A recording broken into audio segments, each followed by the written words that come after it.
নমস্কার বলাকার সমস্ত ভ্রমণ সাথীদের। আমাদের শুরু হলো 10ই মার্চ উটি মহীশূর ভ্রমণ। কেউ ফ্লাইটে, আবার কেউ ট্রেনে। যদি কেউ ফ্লাইটে যান তাহলে চেন্নাই নামতে পারেন, একটু কম খরচ হয়। আর ডিরেক্ট যদি যেভাবে ট্যুর করে মাদুরাই আগে যদি শুরু করে তাহলে মাদুরাই নামতে পারেন, ডাইরেক্ট ফ্লাইট যদিও নেই।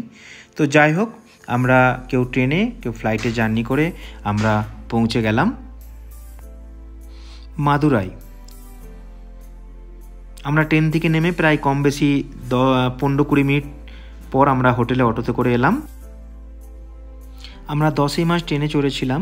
তারপর আমরা 10-11 থেকে 12 তারিখ সকালে পৌঁছে হোটেলে সকাল সকাল আমরা টিফিন করলাম সবাই মিলে।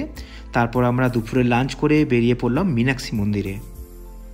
দক্ষিণ ভারতের বিখ্যাত দেবালয় মীনাক্ষী মন্দির বা মীনাক্ষী আসমান মন্দির হলো একটি ঐতিহাসিক ও উল্লেখযোগ্য মন্দির, যা দক্ষিণ ভারতের তামিলনাড়ুর মাদুরাই শহরে ভাইগাই নদীর দক্ষিণ তীরে অবস্থিত। অপরূপ স্থাপত্যে নির্মিত এই মন্দিরটি। বিশাল বিশাল মন্দিরটি উঁচু দেয়াল দ্বারা ঘেরা। অবশ্যই মন্দিরের ভেতরে একটু টাইম নিয়ে দেখবেন। এটি একটি জীবন্ত মন্দির। প্রতি সপ্তাহে মীনাক্ষী এবং সুন্দরেশ্বর সোনালী মূর্তিগুলোকে একটি দোলনায় বসানো হয়। তো যাই হোক, আমরা মন্দির দেখে আমরা বেরিয়ে এলাম। আমরা ফিরে এলাম হোটেলে এবং রাত্রে আবার ডিনার করলাম। যেহেতু ট্রেন জার্নি হয়েছে দুদিন, তাই তাড়াতাড়ি আমরা রাতের যে খাওয়া দাওয়া করলাম, কারণ পরের দিন আমাদের সাইট সিনে যেতে হবে রামেশ্বরম, পাম্বন, ধনুষকুটি। সেই জন্য আমরা 9টা থেকে 9:30টার মধ্যে একদম সেই বাঙালিয়ানা বলাকার যে রান্না, আমরা রান্না খাওয়া দাওয়া করলাম। সব মিলিয়ে দিনটি আমাদের খুব ভালোই কাটলো। আর ভ্রমণ সাথীরাও খুব যে বলবো যে ঝিমিয়ে গেছে তা নয়, মনের মধ্যে একটা অস্থিরতা ছিল কখন আমরা মন্দির যাব। তো যাই হোক, আমরা পরের দিন সকাল সকাল বেরিয়ে পড়লাম। আমাদের যে সাইট সিন আছে আজকে, আমরা প্রথম যাব রামেশ্বরম মন্দির, তারপর যাব আপনার পাম্বন সেতু দেখব। ওখানে যদিও আমরা বাসে করে আমরা যাচ্ছি, ওখানে বাসটা ফ্লাইওভারে দাঁড়াতে দেয় না, বাসটা এগিয়ে দাঁড় করি, তারপর পায়ে হেঁটে আমরা ওই সেতুটাকে দেখবো। আমরা ওখান থেকে যদি ভাগ্যক্রমে আমাদের থাকে ভাগ্যে, তাহলে ট্রেন যাওয়াটাও আমরা দেখতে পাবো। তো যাই হোক, আমাদের 49 সিটের বাস ছিল। বাসটা খুবই সুন্দর ছিল। আমরা এর আগে অনেক বাস পেয়েছি। অ্যাকচুয়ালি দক্ষিণ ভারতের ম্যাক্সিমাম বাসই এদের খুব ভালো মেনটেন্স করে এরা, আর সবচেয়ে বড় কথা এদের সাউন্ড সিস্টেম খুব ভালো হয়। কম বেশি 2.5 থেকে 3 ঘন্টা জার্নি ছিল আমাদের। আর সত্যি কথা বলতে বাসটা এতটাই ভালো ছিল, আমাদের জার্নিটা মনে হচ্ছিল না। তো যাই হোক, মাঝখানে ব্রেক তো নিতেই হবে, বাথরুম, একটু চা না হলে হয়। তো আমরা রাস্তায় কিছুক্ষণ পর 1.5-2 ঘন্টা জার্নির পর একটা জায়গায় চা এবং বাথরুমের জন্য দাঁড়ালাম।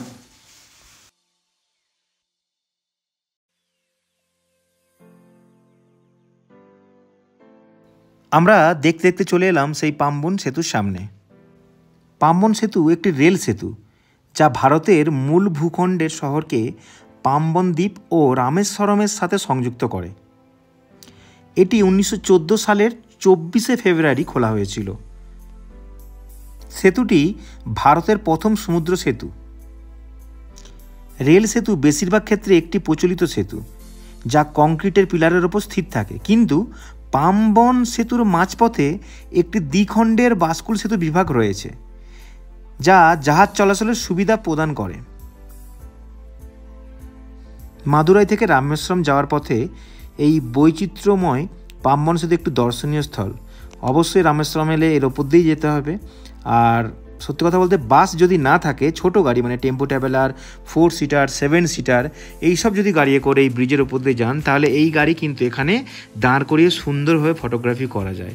আর যদি বড় বাস থাকে তাহলে ব্রিজটা ক্রস করে গিয়ে বাসকে দাঁড় করানো হয়, একটু অনেকটাই প্রায় কম বেশি হেঁটে এসে তারপর এখানে ফটোগ্রাফি করতে হয়। তো যাই হোক, গ্রুপ থাকলে কি আর করা যাবে, বাসে করেই তো যেতে হবে। তো আমরা যাই হোক বাসকে এগিয়ে নিয়ে গেলাম এবং যাওয়া আসার পথে বাস আমাদের খুব স্লো হয়ে গিয়েছিল। আমরা সুন্দরভাবে জায়গাটা আমরা দেখলাম এবং প্রতিটা ভ্রমণ সাথী খুব খুশি হলো।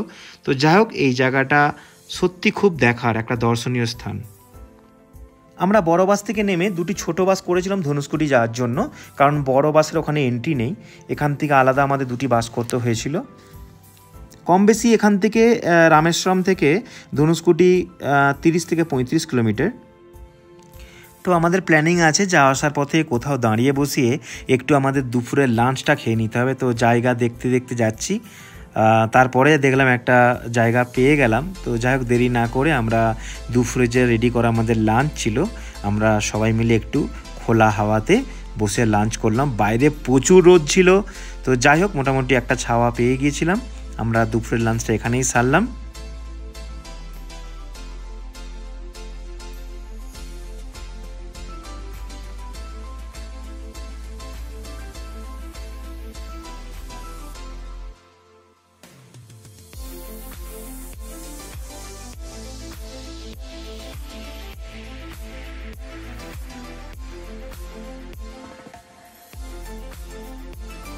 আবার বেরিয়ে পড়লাম আমরা সেই ধনুষকোটির উদ্দেশ্যে।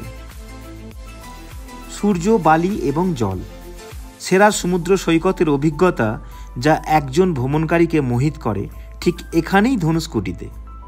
নীল সমুদ্রের বিশালতা এবং গভীরতা দেখার মতো, এবং তীরে অফুরন্ত মুগ্ধতা সবই অনুভব করার মতো। তামিলনাড়ু বিশাল উপকূল রেখার সবচেয়ে অসাধারণ সৌন্দর্যের মধ্যে একটি হলো মনোরম ধনুষকোটি সমুদ্র সৈকত। পর্যটনের জন্য অত্যন্ত জনপ্রিয় ধনুষকোটি সমুদ্র সৈকতের প্রতি বছর সারা বিশ্ব থেকে লক্ষ লক্ষ পর্যটক পরিদর্শন করেন। এই নির্মল সমুদ্র সৈকতটি একদিকে মান্নার উপসাগর এবং অন্যদিকে বঙ্গোপসাগর দ্বারা বেষ্টিত। বিশ্বাস করা হয় যে ভারতীয় মহাকাব্যে রামায়ণ থেকে ভগবান রাম তার ধনুকের শেষ প্রান্তের দিকে ইঙ্গিত করেছিলেন এবং তার সৈন্যদেরকে রাক্ষস রাজা রাবণের লঙ্কায় পৌঁছানোর জন্য সমুদ্রের ওপর একটি সেতু নির্মাণ করেছিলেন।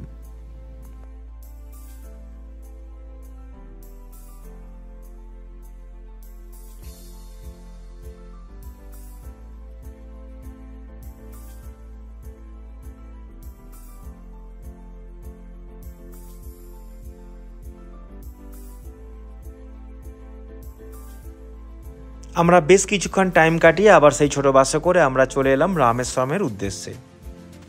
দ্বাদশ জ্যোতির্লিঙ্গের অন্যতম হলো এই রামেশ্বরম মন্দির। হিন্দু তীর্থে গোটা ভারতে 4 ধাম ধরা হয়: জগন্নাথ ধাম, রামেশ্বরম, দ্বারকা আর বদ্রীনাথ ধামকে। তীর্থের জন্য এই 4 ধাম জীবনে অন্তত একবার যাওয়ার চেষ্টা করে সব হিন্দুরাই। এই 4 ধামের মধ্যে রামেশ্বরম তামিলনাড়ুর রামনাথপুরম জেলায় অবস্থিত। রামেশ্বরম জ্যোতির্লিঙ্গ মন্দির 865 ফুট লম্বা এবং 657 ফুট চওড়া। এখানকার মন্দিরের চত্বরে আরও কয়েকটি ছোট্ট ছোট মন্দির আছে। তার মধ্যে দক্ষিণ দিকে রয়েছে দেবী পার্বতী বা রামেশ্বর মন্দির। প্রতি শুক্রবার এই পার্বতী মন্দিরের মূর্তিকে নবরত্নে সাজিয়ে সোনার পালঙ্কে বসিয়ে মন্দিরের সামনে থেকে শোভাযাত্রা বের হয়। এইবারে আমাদের ভ্রমণ সাথীরা মন্দিরে ঢোকার পর কম বেশি 2.5 ঘন্টা ভেতরে ছিল। তো মন্দিরের ভেতরে কি করছিল আমরা চিন্তায় পড়ে গিয়েছিলাম। তো বাইরে দাঁড়িয়ে 2 ঘন্টা 2.5 ঘন্টা দাঁড়ানোর পর বেরিয়ে এসে দেখছি সবাইয়ের গা ভিজে। কেন? ওখানে যে কুণ্ডু আছে, সব জলের যে কুয়োগুলো আছে, সবাই নাকি স্নান করেছে।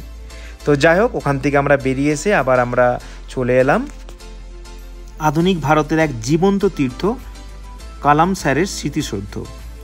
রামেশ্বরমের দর্শনীয় স্থানগুলির মধ্যে এটি হলো ডক্টর এপিজে আব্দুল কালামের স্মৃতিস্তম্ভ, যা ভারতের প্রাক্তন রাষ্ট্রপতি, নেতা, প্রখ্যাত বিজ্ঞানী এবং অনুপ্রেরণাদায়ক ব্যক্তিত্বের প্রতি শ্রদ্ধাঞ্জলি জানায়, যাকে অনেকেই ভালোবাসেন এবং প্রশংসিত করেন।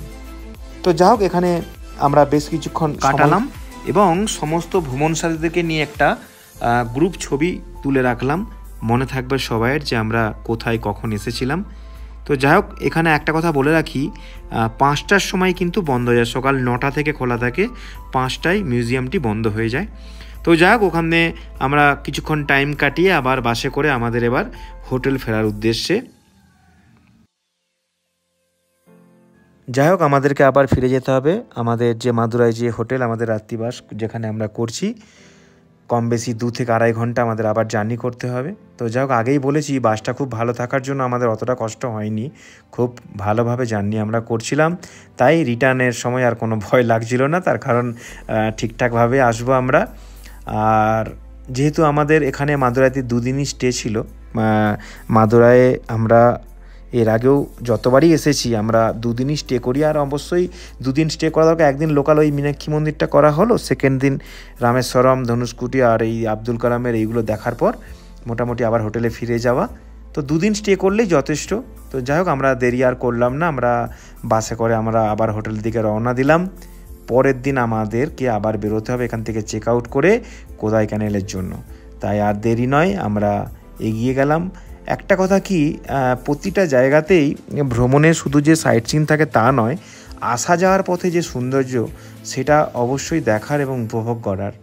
তো আমরা হোটেলে ফিরে এলাম। আমাদের হোটেলে ফিরে এসে আমাদের ওই দিনের স্ন্যাক্স ছিল, দেখতেই পাচ্ছেন।